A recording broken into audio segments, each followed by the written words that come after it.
Maureen Taylor. I'm the state chairperson of the Michigan Welfare Rights Organization.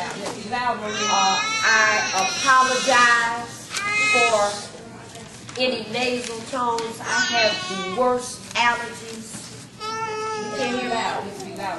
Okay, I'll project more. I have the worst allergies, and I'm dealing with, I think I'm really sick this time. I think I have a sinus infection. I got the fever and the whole 9 yards. But I knew that this event was important, so I got up out the sick bed this morning and showed up. Thank you. All the people that were worried have been just blowing up my cell phone. Where are you? Where are you? Well, I'm around the corner. Here I come. Wanted to make certain I got here. I want to say, I have some pertinent, I think, remarks to make, but I want to start with a comment that I usually make at the end of my words, but I'm going to start at the beginning this time. And this is about the departed comedian Richard Pryor. Richard Pryor went to a motel with a woman that was not his wife. His wife discovered this liaison. And upon getting the pertinent information about the address, she appeared at that site, beat on the door, and demanded entrance. Entrance was denied. So she continued to beat and step back and kick that door in. At which point Richard jumped up and said, "Are you going to believe what I tell you, or are you going to believe your lying eyes?" I'm going to let the people in the back think about that for a minute. Where we are today is in that same circumstance. Are you going to believe what people tell you, or are you going to believe your lying eyes? Okay? We have a lot of people that are defining a lot of different things. I remember a number of years ago, and I worked for the mental health department. And I was in an office, and one of my patients went by in the hallway. And she said, "Miss Taylor, can I come in for a minute?" I told her, "Sure." She stepped in, and she said, "Well, can you see me?" Turned around, and she turned back, and she said, "You know, when I turn around, I become invisible." I told her, "Sit down in that chair so I can see you in a minute." Wherever you sit. Now, I raised that because what it describes is that unless we have a common assessment of the problem, we can't fix it. She's thinking, I can't see her if she turns around. She becomes invisible. Okay? I can't fix her invisibility unless I understand that's what she's talking about. And I was ignorant to the point at first until she turned around and I lost vision, okay? A common assessment of the problem is what we lack. We are having problems in this country. We're having problems in this state. We're having problems in this county. We're having problems in this city. And unless we arrive at a common assessment, we're going to continue to apply the wrong remedies, and it won't fix what's wrong. If you think that the reason folks are kicking your behind is because you're an African American, you're wrong. That ain't what's going on here. I need to shake you and sit you in that chair and have you turn around and see if you turn invisible. Because that's not what's going on. The largest number of people across this nation who receive welfare benefits are blind, blue-eyed children. That has always been the case. So if you believe that the reason things happen to you is because you're an African American, you're going to apply, I can tone it down. Thank you. You're going to apply the wrong remedy, and you will not arrive at a conclusion. Now, of course, color in this nation has a historical context. You can never escape the shadow of the plantation. Wherever you go, people are going to look at you and they're going to connect your color to what goes on. Well, here's my son, he's 25 now. When he was younger, I would take him out of town and we would go to Florida and we met up with these people called Mickey Mouse. and Minnie Mouse and Donald Duck. The whole world changes when you go to Florida, right? And I had this no good husband, and finally after I jettisoned that guy, I told my son, "You 7 years old, we're going to go find some new life." So we ride down to Florida. My whole family went crazy. You can't go down there with this boy, and you don't know nobody. He's 7 years old. And we went every year to Florida for 11 years. Every year. And while we were there, the assessment question continued to come up. Because in Disney World, who in this room ever been to Disney World? Oh, everybody in here. Look, ain't nothing wrong with you all. In Disney World, what you know is that you can use something called Disney money. And Disney money has Mickey Mouse on it and Donald Duck, and you can take that money to the gas station. And the gas station will give you some gas for the Mickey dollar. So I thought this is the only place on earth. Every place else they call this counterfeit. But down here, this Mickey thing rolls. And you can roll with Mickey. And I think Mickey was on the dollar bill. Donald Duck was on the 5. I don't know, Minnie Mouse was on the 10. And you can take that Mickey money all over. And I thought, you know, I kept trying it and trying it. And people would give me back American currency. And I could give them a $5 Mickey bill or the Donald Duck bill, and I'd get American currency. So I thought, you know, I need to better understand this, because if I took that Donald Duck money up here and I handed it to somebody, they're going to call the feds right away, and it turns into another kind of exchange. Okay? So again, the assessment, we have to look and see what's going on. If you go to Disney World, people there look at you and you don't have a color except green. No trouble in Disney World. Any trouble in Disney World might mean some of them green dollars might get taken away. There's no trouble in Disney World. Mickey Mouse come out in the costume and kiss you. Donald Duck come out in the costume and kiss him. Everybody got hugs and kisses. No problem there. But then I took my son a little bit outside of Orlando. And we started going to some of those southern old boy network places, and things were different. I showed up there with a $5 Donald Duck piece of money. And that exchange of looks happened. So I said, "Excuse me, I'm sorry, I went in the wrong pocket." I'm down in Florida. I came running back to Detroit. I wanted to say something to that, and I thought that's too far away. And so let me go in here and get the right amount of money. See? Common assessment. And that's the, you know, I joke, and I'm glad, I hope I'm being entertaining. But I want us to really get at this, because if I'm right about the next few things I'm going to tell you, then that means the common assessment that we have to arrive at, we better arrive at it quickly.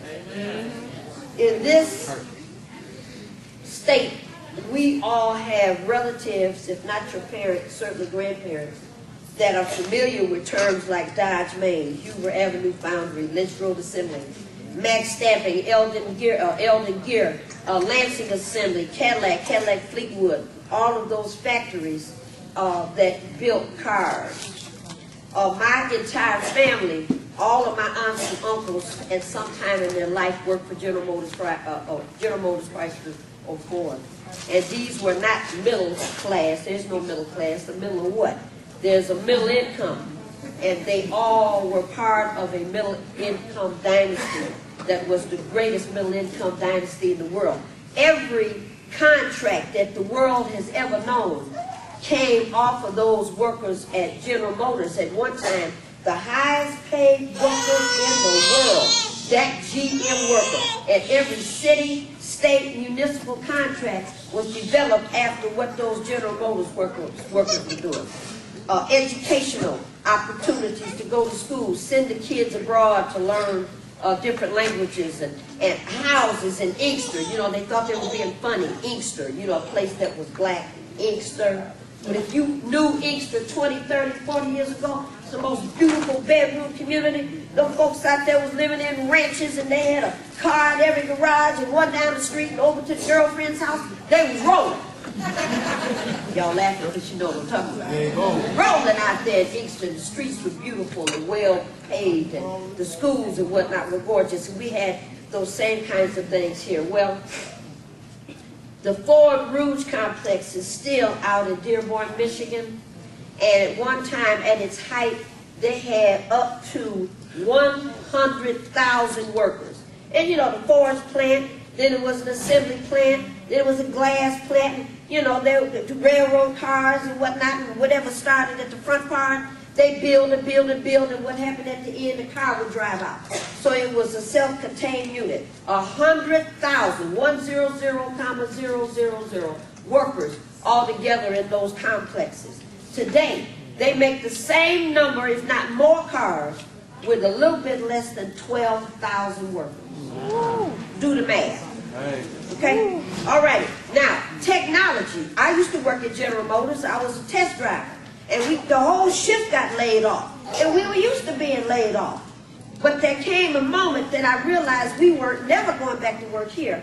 Because at the proving grounds, what they built were warehouses. And my job was to drive 100 miles an hour, an experimental car, 100 rotations, and crash it into the wall. I had to do test emissions, for fluids and gases, and braking tests.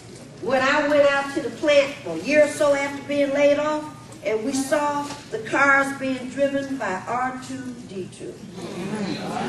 Okay? CPO was driving my car. And it took me 1 second to realize we're not ever coming back here again. I wanted to be off. I wanted to not work for 8 or 10 hours. That was enough. These machines were working all the time. And every time that happened, what I understood is that the working class, and that's what all of us are part of, they need us less and less. I was one of the first contributors, you were too, down at the First Independence National Bank when the black bank opened up downtown. I took $100 down there. Oh my goodness, let's get in this bank.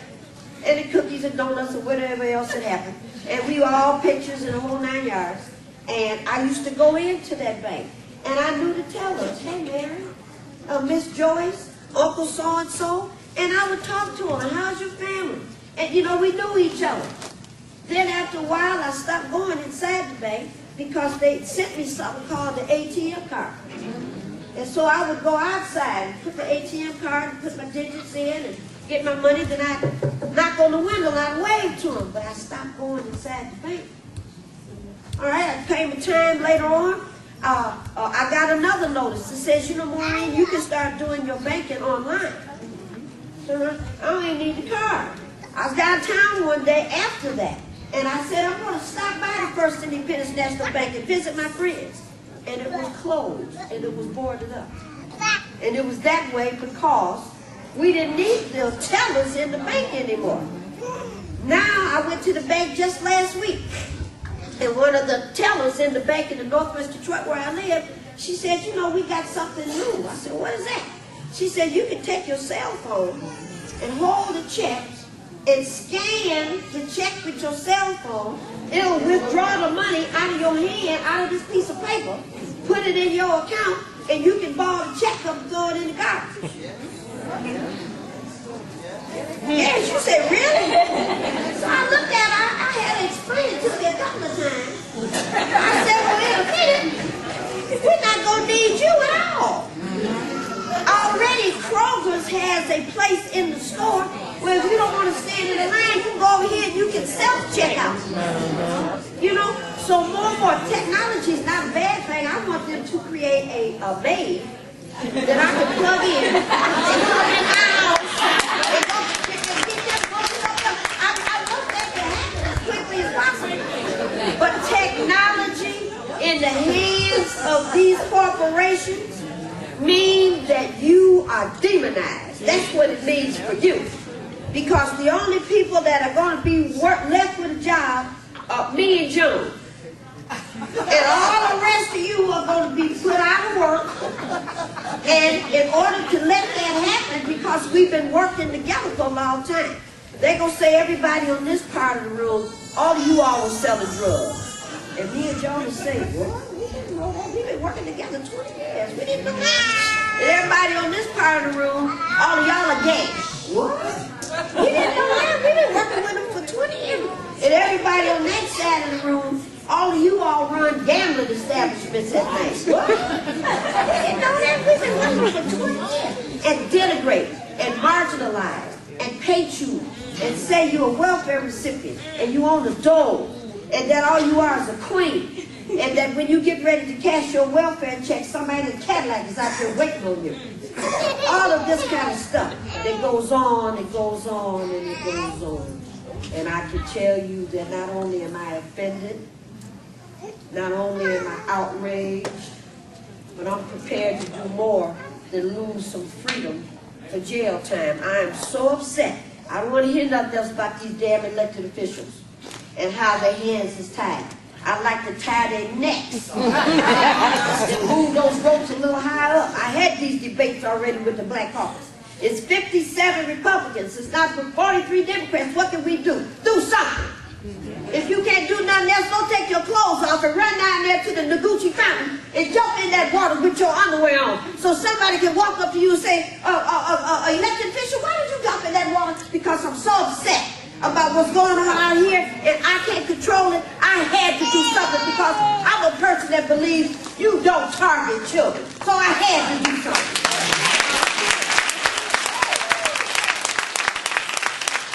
You continue to get a check and there is the rub for me. I'm being rubbed the wrong way. The role of government is to manage the country, not to manage to keep your no good trifling butt in a job. If you can't serve and if you can't fix what's going on, you're out of bounds. That when that check comes direct deposit and say, I don't want it because I haven't been able to serve and I want to deal with the people who I'm trying to represent. I'm not going to be better than them and have more money than them. And then at the end of the day, go and say, I did the best I could. No, you didn't. If you still got a stitch of clothing on your no good trifling body, you ain't done enough.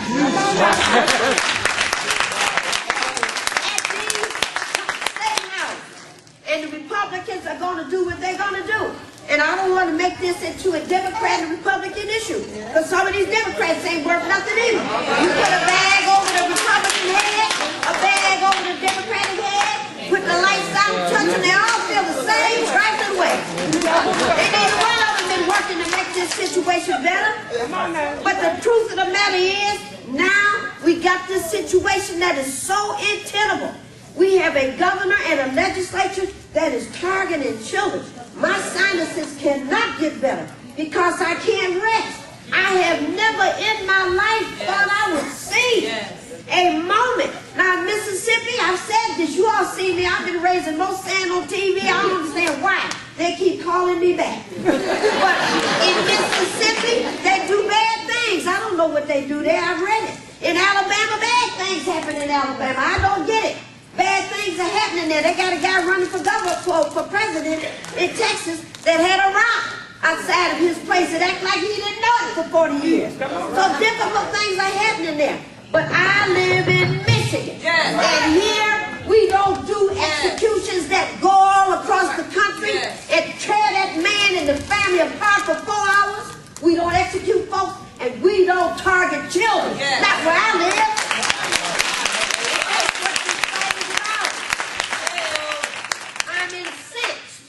We're talking about, and finally, we got people that are saying welfare recipients in Michigan have some of the most lucrative benefits they are. Well, let me take a look at what lucrative means. Come on now, break it down. Mother to child, the household of two, is entitled to about $440 a month in cash assistance, and additional $210 a month in food stamps. I don't know about you. It's hard to live on $440 a month. That is the message, and the real bottom line is that welfare recipients know how to make a dollar holler. They know how to make a dollar holler. It's free. And that's what has to happen. The level of poverty that this country will absorb and accept, it happens because of you. It's your fault, and I'm getting ready to beat you like you stole something, right? That's right. It's your fault. You know, and you have always known, that to give a single person $120 a month in food stamps means $3 or $4 a day. And you were wrong, and you knew you were wrong. You go to church on Sunday, and you sit up in that front row, and you preach, and you call on the mercy of God, and all those kinds of things, but you know you was lying. Because if you believed in God, you would have been scared to go to church because you know the lightning rods was going to kill your ass before you got out.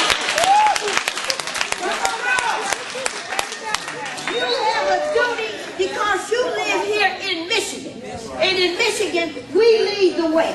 Poverty is unattainable and is unacceptable here. And the leaders of the world are sitting in this room.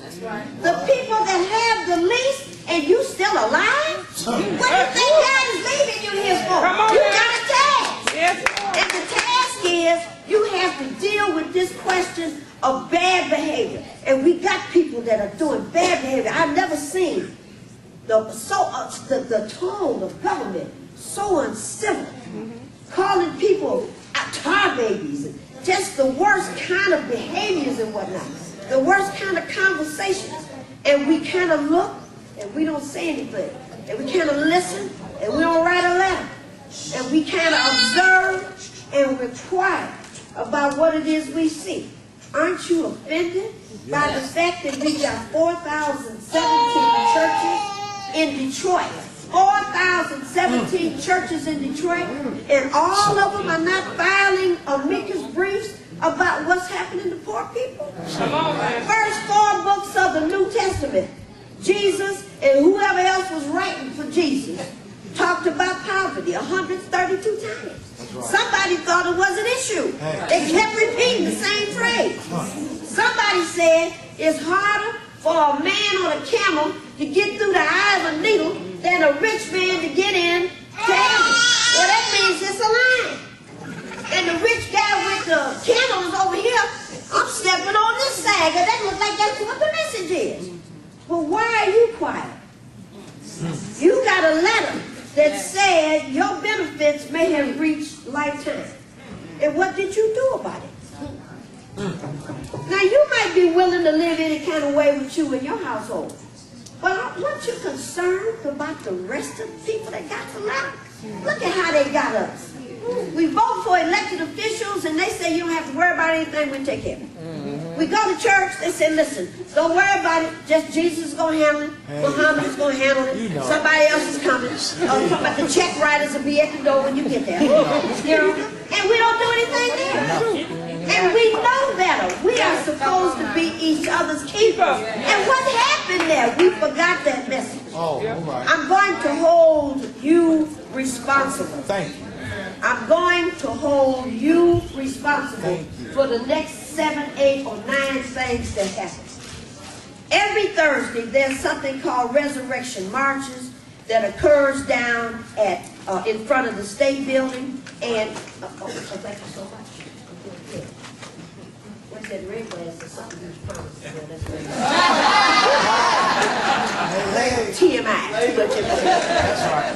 Where we march every Thursday from 12 to 1. They're called resurrection marches because the theme is let's resurrect the spirit of fight back, the spirit of resistance. Let's do something about what's going on. We've got 720,000 people that live in just this city alone, about 720,000. Last week, 235,000 just that live in the city of Detroit received an unemployment check. 720, 235. 1 out of 3 is not working. Wow. Before I came here today, if you're looking for a job, you get on the Michigan Works page, and some of you know what that is. The 3rd or 4th page into this screen is got in the upper right-hand corner 3 numbers. The top number represents how many jobs have been posted on the website beginning at the first part of this year. And when I looked, it was just a little over 53,000 jobs posted so far this year. The next line tells you how many jobs were posted yesterday in the entire state. 181 jobs were posted for the entire state of Michigan yesterday. The 3rd line tells you how many resumes there are on file. 838,000 resumes were on file yesterday. Like 8 or 9 to 1. It's just ridiculous.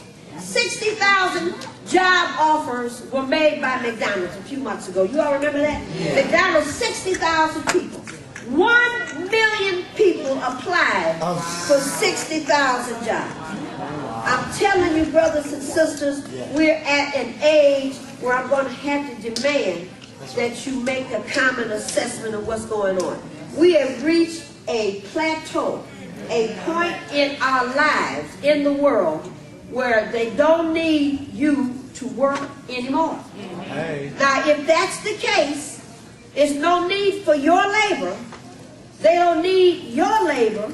They don't need your labor. And we're used to getting a job, get a check, go buy something, run out of money, go back to the job, get a check, buy something, run out of money. That's what we're used to. That's right. And I want to, you don't have to believe me, check it out for yourself. Research. The world has changed. That paradigm is broken. Oh. All right, that system, that pattern is no longer going to exist. If you can't produce for this beast out here anymore, because that's what we're talking about, then there's no need to educate you. Hey. Why do we have these schools? There's too many schools. You all are not going to ever be able to do anything. Make those schools, close them up, put 80 and 90 in the classroom. We don't need you anymore. There's no need for you to have health care. If you remember, they used to have Detroit General and all these hospitals where you could go and get care. The city of Detroit had 8 or 9 clinics. If you didn't have any money, you could walk in there and get some care. Where are those clinics now? Gone. They're closed. You don't have to have education. You don't have to have health care. All right. We've got people out here that continuously try to say the world has changed. That's what Occupy Wall Street is about. That's right. Something is wrong. You got all these student loans, but you can't get a job. Hey. You went and you got all that training. Everybody in this room has had some training about how to brick wall, dry wall, hot wall, wet wall, whatever the other wall and things they are. That's right. And you got certificates that you can line the walls with. That's right. And you can't find a job. Uh-oh. Up until 4 or 5 years ago, it was against policy at the welfare department to enroll in a 4-year university. It was against policy. Against policy. Because you had to go to work first, work fair, now they call it JET. They wanted you to go to Burger King first. And now, 40,000 families, their lives are on the cutting block. Yes. Because in order to get cash assistance, everybody in this room knows that you have to have at least one child. So we're talking about at least 40,000 children, or 80,000 children, or 120,000 children, somewhere in that area. And what we're talking about is targeting children, because the money that you use to pay for rent, for mortgage and utilities, they want to take it away because they say you've been on welfare too long. Wow. They didn't say elected officials been, you know, In office too long. We go that way. But the poor folks, the folks that have the least, you could have gotten a job. And our position is that in the worst housing market, the worst jobs market, the spike in violence and domestic violence, and you can see that man went in a beauty salon a couple days ago and killed a wife and killed 7 other people just happened to be standing there. We got the worst of everything going on, and we can't arrive at an assessment of the problem. I'm going to close by telling you this. You can continue to stay in your homes or somebody else's home, because you don't have to make some choices soon. Come on now. And you can close your eyes and act like this Armageddon is not here. You can do it. It's here. You can continue to go to those churches where you put money in the tithing box so that the pastor can continue to have a nice car and not do nothing. You can do that. That's right. You can continue to work on these campaigns of these officials that want you to elect them so that they can continue to make money, have health care, have cars, and all the rest of that, and tell you I've done the best I can. You can continue to live like that if you choose, because you're American. And you can do what you want to do, even if it's dumb as hell. You keep doing that, that's what you want to do. Or you can stay connected to this. Yes. And you bring $30 a year down to Michigan welfare ranks, and we will train you on how to be Sojourner Truth. We'll train you on how to be Malcolm X. We'll train you on how it is you need to make some changes in the neighborhood where you live. I advise that you take what is behind door number 3. Come on now. Okay? Okay? Yes. Because the next piece of information that you're going to get is that the welfare department is no longer going to pay for funerals. Yep. Even in death, you won't have any dignity. You have to do something. If you don't remember anything else I've said today, remember the lying eyes, or you're going to believe what people tell you, or you're going to believe what you see. There's no work, The training's not going to get you a job. That's right. Something has changed. The world has changed. There's nothing written that says if you don't have any income, that means you're supposed to lose your house. Nothing written that says that. That's You right. don't have any income, it's all right for them to repossess your car. That's not written anywhere. That's You right. don't have any income, that means DTE can't help you. I violate that rule every day. So if you have any money, I want those lights turned on, and their payment arrangement will be 20 cents a week, because that's what they can afford. I violate stuff every day, because unlike you, I'm not afraid. That's right. I need to be killed for one thing. That's right. That's right. And my final prayer is, Lord, when it's time for me to go, I'm going straight on in. Some of you all got That's to right. negotiate. That's right. Straight on in. And the only thing I want the good Lord to do for me is, Lord, just let me sit next to you. That's right. So I can be the snitch. So when they show up, and I can say, let me tell you what he did. Let me see it. And here, oh Lord, let me tell you what that son of a gun. My name is Maureen. I'm the state chairperson.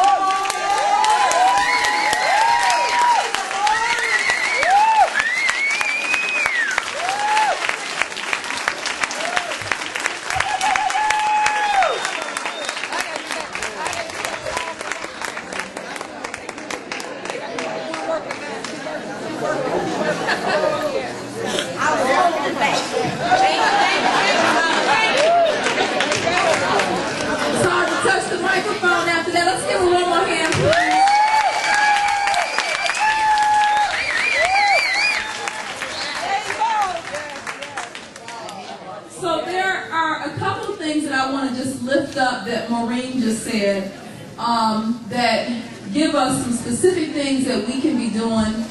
Before I get to that though, I know people came here to hear this. And I want to just take a few questions really, really quickly for somebody that may have something specific that they need to know. I think she was clear to me what the charge is, that we have got to get involved. One of the things that we're willing to do is host one of the trainings that Michigan Welfare Rights does, because we've got to get organized. We have to take action. We can't just sit back. I think we should take what's behind door number 3. I want you snitching on me when I come up to the door. Okay, I always got good things to say about Sherlonda Buckman, but so if you're interested in being a part of that training, I want to make sure we have somebody at the front desk who will sign you up for that, and we'll sponsor that for you, because we're in this to support families, children, support what Michigan Welfare Rights is doing, because it's the right thing to do, not because it's a popular thing to do. We just have extra money, but we got to get people involved, and you have to be boisterous. So one of the things that I said to folks, they were coming today, we need your voice. We need your voice, we need your parents on behalf of our kids, because nobody else has come to play that role. It's our responsibility first. So that's one of the things that you can do. The other thing is Joan and I, where did Joan go? She went out the door. We talked about a letter writing campaign. It's never too late. You know, some people say, well, the legislation is there. We still need to be about the business of giving people who may not be able to come to a training a way to give voice to this issue. It is not going away anytime soon. 30 days is almost over already. We don't know what's going to happen after that, but what we can guarantee is if we don't do anything, that it pretty much is clear what's going to happen. Our kids are going to be left hanging out there.